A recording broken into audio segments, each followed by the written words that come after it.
Hi everyone, Simon Keeling here.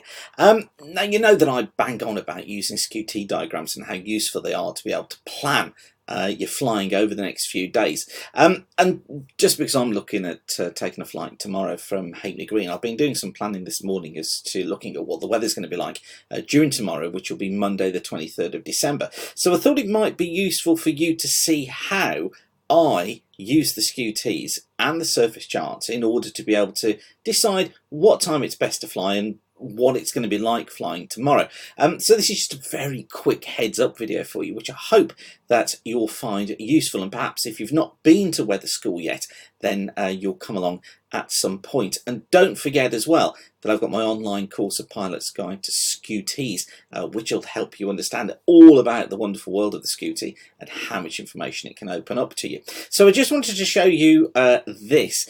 First up, as I say, it's Sunday today, so looking at flying tomorrow at some point on Monday. It'll be for a lesson, so I'm just planning ahead and just looking at the charts. So my first point of call is always these charts. This is the surface forecast chart from the Met Office. They're updated regularly through the course of the day. You get analyses and you get forecasts. This one is the 36-hour forecast chart, valid for tomorrow, for Monday at midday. So first up, what that's telling me, and Hapeley Green is just in here, what this is telling me is that Hapeley Green is just there.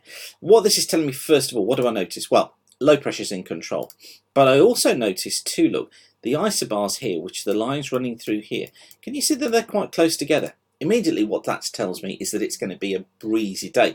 Doesn't look anything prohibitive for Hapeley Green, although I think if I was flying across northern England, then certainly things may be a little bumpier. But I should be expecting quite a breeze. There's no fronts around, so I've got nothing particularly to worry about where I want to be flying from in here. Although further north we've got an occluded front and we've got fronts down towards the southwest, which are moving their way northeastwards. We know that because the semicircles on them point in that direction. Likewise, the occlusion across Scotland here is moving southwards. Again, we know that because the semicircles and the triangles point in that direction. So that set me up for the day.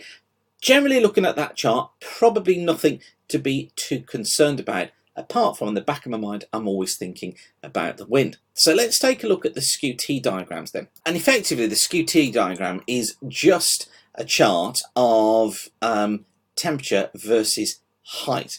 And what they enable us to do is to get a picture as to how conditions are likely to pan out. So these SKU-T diagrams then are from weatheronline.co.uk, and they're forecast SKU-Ts, which means that they're based on model data.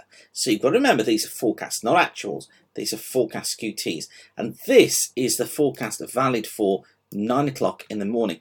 Now I'm quickly able to see here that the temperature, the red temperature line, the blue dew point line, are coming together in this sort of zone here. So that immediately tells me that I should probably expect around 6/8, so broken stratocumulus at a surface of about 3,500 feet, a base of about 3,500 feet, and the tops on that probably around 5,000 feet.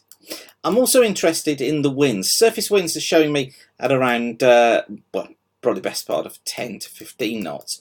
But look at this. The winds at about 3,000 feet in here are showing me 35 knots. So immediately I know that I've got quite a bit of shear between the surface and upper level, so I should be ready for it to be quite bumpy. Now midday tomorrow, I'm able to know that the cloud looks more organised at that time. The base is in here, the top is in here. So with a base of around 925 millibars and a surface pressure it looks like about 990 millibars, that immediately tells me that the bases there are probably going to be somewhere about 2,700 feet at Hapeley Green. That's above ground level.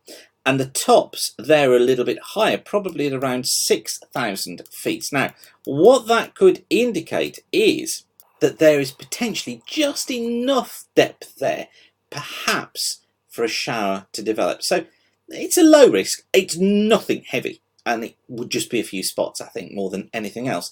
Interestingly, at midday as well, the winds have picked up. Surface is about 260 at around 15 knots. I always knock another 5 knots on top, so 15 to 20 knots. And then here, look, our 3,000 foot is still about 270 to 280 at around 35 knots.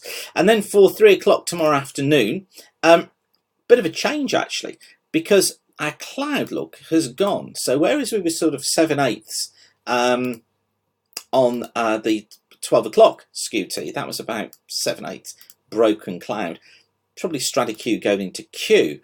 At 3 o'clock in the afternoon tomorrow, it actually shows us with the temperature and dew point further apart, which says that actually there's less cloud, and in this probably around 5/8 of cloud, and it's telling me that actually that cloud is very shallow, so the bases are probably going to be around on that. I think the bases probably come in at what they'd be. It's about 900 millibars, surface of about 990 to 1000 millibars, so we're probably looking again at the best part of probably 3,500, 3,300 feet, be on the safe side, but very shallow cloud, so probably the top's no more than about 4,000 feet and breaking as well, and it tells me it's very dry above that too.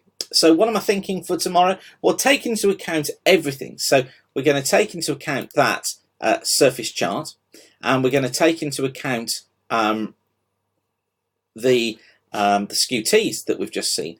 Taking all of those features into account suggests to me that actually tomorrow morning is fairly cloudy, but it's flyable, it's fairly breezy.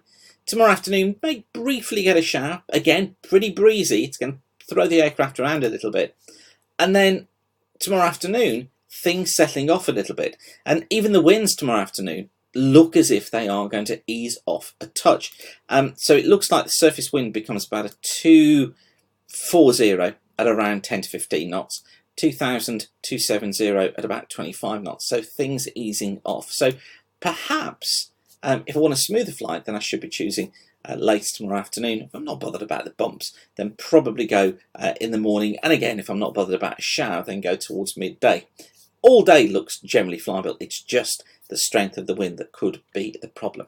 So I just wanted to show you that really as a heads up as to how I go about just quickly scanning over the charts and looking at what I think conditions are going to be like for flying. Of course, what I could do is then look at the forecast charts for Christmas Eve, for Christmas Day, for into the end of the week, tie up the skew-Ts to those and see how things develop. Of course, as you get further away, so the accuracy of the forecast decreases. But generally, being able to plan, you should be able to do this sort of 3, 4, 5 days in advance. So I hope that's been useful for you. I just wanted to put that video together because that's exactly what I've been doing this morning.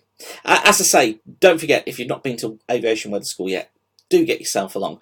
It's always a great day. I've actually got a course on the coming up in March, but if you're watching this video beyond March, then you'll need to check the dates at weatherschool.co.uk. It's always a great day. It runs between 10 AM and 4 PM, and I show you how you can improve your ability to make forecasts yourself and interpret those forecasts that you've seen elsewhere. It's all about building your confidence so that you know that the weather that you're expecting to see, you actually do see outside, rather than just relying on official forecasts. And my Pilot's Guide to Skew-Ts is an online course which is available now. You can do that at any time. It takes about 3 hours, and it teaches you about Skew-Ts, how you can predict bases, tops, freezing level, winds, and goes through in detail what I've just shown you. Okay, I hope that's been useful for you, whatever you're doing. Thanks again for watching. Keep the sun shining, and bye for now.